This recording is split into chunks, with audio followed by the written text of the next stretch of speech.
All right, thank you very much. It's a pleasure to be here. I really enjoyed my time here as a postdoc, and so I'm really happy to be back and telling you about what I've been up to since then, which is trying to develop techniques for performing laminar inference with MEG. So cortical layers aren't just an anatomical accident. They're the scaffolding of computation in the brain. Inputs arrive in specific layers, outputs leave from others, and feed forward and feedback signals are segregated across them. We also know that different rhythms, alpha, beta, gamma, are not just in the cortex, but emerge from distinct laminar circuits underpinning perception, learning, and higher cognition. If we could resolve laminar activity non-invasively in humans, it would be transformative. We could directly test canonical microcircuit theories, and we could finally bridge what we learned from invasive animal recordings with the richness of human cognition. And that's the motivation behind LaMEG, bringing laminar inference to magnetoencephalography. So over the past 7 years, working with Sven Bestman and Gareth Barnes, we've developed a set of techniques for performing laminar inference with MEG using SPM. Now, the first approach is based on model comparison. So we construct forward models based on the peel or white matter surfaces representing deeper superficial layers. We then fit both models to the same data using either the empirical Bayesian beamformer or multiple sparse priors algorithms, and we compare them using free energy, a parametric measure of model evidence. And we can also do this using cross-validation error, where we hold out a certain percentage of the sensors when we construct the model, and then when we fit the model to the data, we see how well we can predict the signal recorded at those sensors. And what's nice is that these two metrics are highly correlated, so you can use whichever one suits your purposes best. Now we can extend this approach with spatial priors and sliding time windows using multiple sparse priors algorithm, giving us spatiotemporal specificity. And using this, we've tested computational models of beta bursts as being driven by a combination of deep and superficial layer inputs. We also developed an ROI analysis where the forward model includes both surfaces. And this allows us to ask how changes in power distribute across the layers. And with this, we've shown that low and high frequency rhythms are differentially expressed in different layers. Now, to do all of this, you need high resolution MRI, MEG data with headcasts to reduce co-registration error and within session movement, and a lot of custom surface processing and source reconstruction code. Until now. So I'm pleased to announce LaMEG, a Python-based software package that builds upon SPM to make these analyses available in a single open toolbox. LaMEG supports laminar simulations, model comparison using either free energy or cross-validation error, sliding time window analyses, ROI-based laminar power analysis, and even an experimental current source density or CSD-like method. It's simple to install, and we've been working hard to make it easy to use so that researchers can start applying laminar inference to their own MEG datasets. Now, so far, I've shown you methods that compare deep versus superficial sources. But of course, the cortex isn't just 2 layers, it's a 6-layer structure. And what we ultimately want is true laminar resolution. But to get there, we need a multi-layer forward model that incorporates anatomical priors. So here's how we build it. First, we extract the peel and white matter surfaces from high-resolution MRI. Then we generate 9 equidistant surfaces between them, giving us 11 surfaces in total. And these are going to define the dipole locations of our source space. Right, then we downsample these surfaces together so that each vertex on the peel surface has a corresponding vertex at every depth. And finally, we constrain the dipole orientations using link vectors that connect corresponding vertices across layers. And this gives us a realistic multi-layer forward model, which is a crucial step towards reconstructing activity across the full laminar profile. Now, these 11 surfaces aren't meant to correspond one-to-one with histological lamina, obviously. Instead, they sample depth evenly, much like a laminar electrode with equally spaced contacts. And with this setup, we can fit forward models based on each surface layer to the same data, and then compare the model evidence for each. And in principle, the forward model corresponding to the true depth of the activity should have the strongest model evidence. So to test this, we ran some simulations. So we injected activity at each surface layer, generated synthetic MEG sensor data using our multi-layer forward model, and then compared model evidence across layers. So each colored line that you see here shows the relative model evidence across source layers for a simulation at a given depth.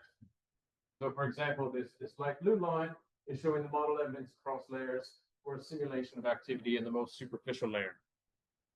And the peak of the line, marked by the arrowhead, indicates the layer with the best fit, the layer model with the best fit. So in this case, it's the superficial layer model. That's good. That's where we simulated the activity. And we can summarize all of these results in a confusion matrix with the simulated layer in the columns and the evaluated layer in the rows. And if laminar inference is working perfectly, then the peak of the relative model evidence should lie along the diagonal of this matrix. And this allows us to then quantify both the error and the bias in depth estimation. So we first asked, what SNR is required for laminar inference to work? And so we simulated activity in each layer at 100 random cortical locations, varying the SNR from pure noise up to 5 decibels.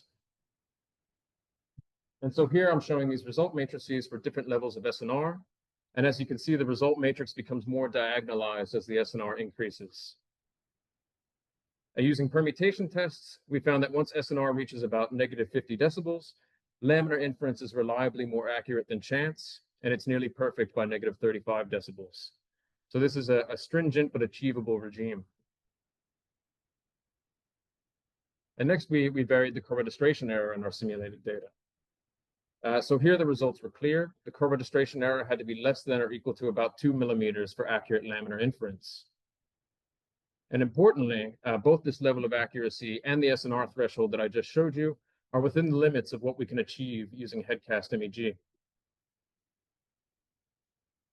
But of course, even under ideal conditions, anatomy itself could influence precision. So to test this, we simulated activity at every vertex across the cortex, 29,000 vertices per layer, around 300,000 simulations in total, which got us into a bit of trouble with the IT department for completely exceeding our allocation on the computing cluster. And under these conditions, inference was perfect in about 85% of locations. So here I'm showing the average error over layers for each cortical location. And you can see it's quite low or even 0 in a lot of different locations. But there are clear regional variations. So we set out to explain these variations in terms of anatomical features, like the difference in the lead fields between the deepest and most superficial vertices. And so here I'm not talking about the strength of the lead fields, but the pattern of the lead fields. Dipole orientation relative to the scalp, distance to the scalp, and cortical thickness.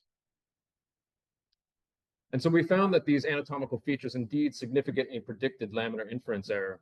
In particular, lower lead field separation between deep and superficial vertices, thinner cortex, greater scalp to cortex distance, and more tangential dipole orientations all increase the risk of error. And a multivariate logistic regression showed that lead field difference was the strongest predictor, followed by orientation and then cortical thickness. And now these findings give us a principled way to understand where laminar inference will be the most and least reliable across the cortex. So that was all in simulation, but what about real data? So our multi-layer forward model gives us something like a virtual depth electrode with 11 equally spaced contacts. But to make sense of these contacts, we'd like an estimate of the actual laminar boundaries.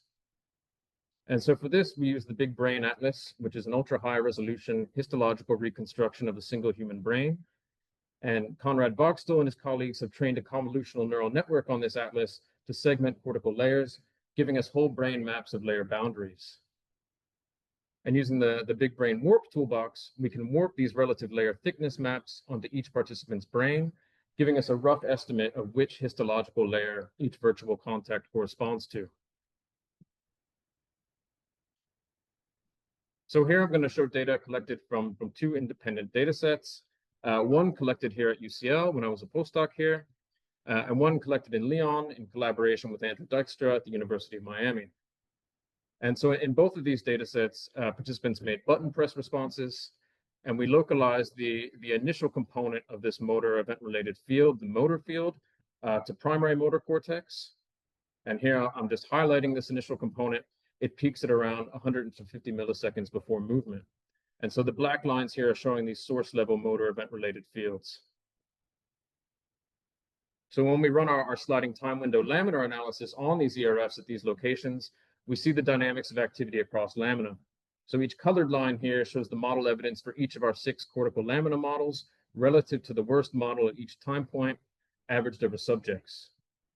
And in both data sets, we can see the same laminar profile. We see this predominantly deep layer activity at the time of the motor field peak, consistent with the involvement of layer 5 pyramidal neurons driving cortical spinal output.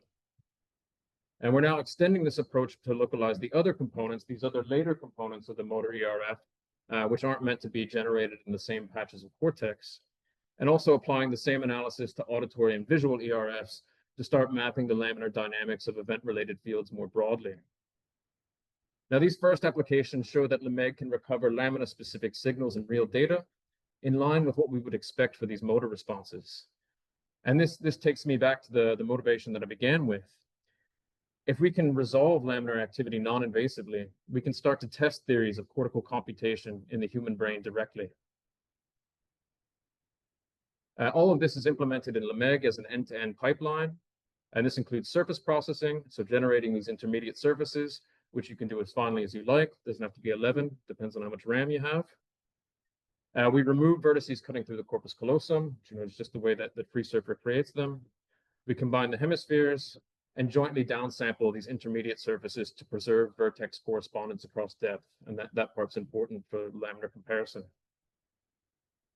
We then compute dipole orientations by linking these corresponding vertices and build per layer source spaces and construct multi-layer lead fields. And for inference, LaMEG offers model comparison by a free energy or cross-validation error with sliding time window analyses for time resolution, an ROI-based laminar power method, and as I mentioned, an experimental CSD-like approach. And optionally, we can map these big brain-derived relative thickness maps onto subject space, giving us some interpretability for our virtual depth electrode contacts. Everything is wrapped in a reproducible Jupyter notebooks, along with a standardized Python API, covering the simulations and real MEG examples that I showed you, so you can run these exact analyses and adapt them to your own data. And we've been using a custom version of SPM compiled as a Python library, but now, thanks to the efforts of the SPM development team, we can move to SPM Python, which may make your life harder, but our lives easier. And finally, I often used to worry about this impending shift towards OPMs that Tim was just talking about. So would these analyses still work? How many sensors would we need? How close to the scalp would they have to be? And I'm no longer so worried because Saskia Helbling, who I believe many of you know, was recently able to replicate these laminar simulations that I did, which was a huge relief. But also she extended them to simulate different OPM sensor arrays. So check out her paper, which was out recently in Imaging Neuroscience. And this functionality will soon be integrated into LaMEG. So just to wrap up, our simulations show that laminar inference in MEG is feasible within achievable limits of SNR and co-registration error, and we highlight where anatomy matters.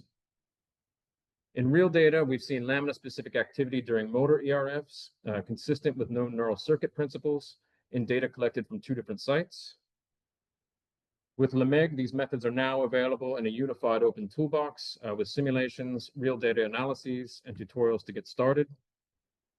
Looking ahead, this gives us a way to test neural circuit level theories non-invasively in the human brain.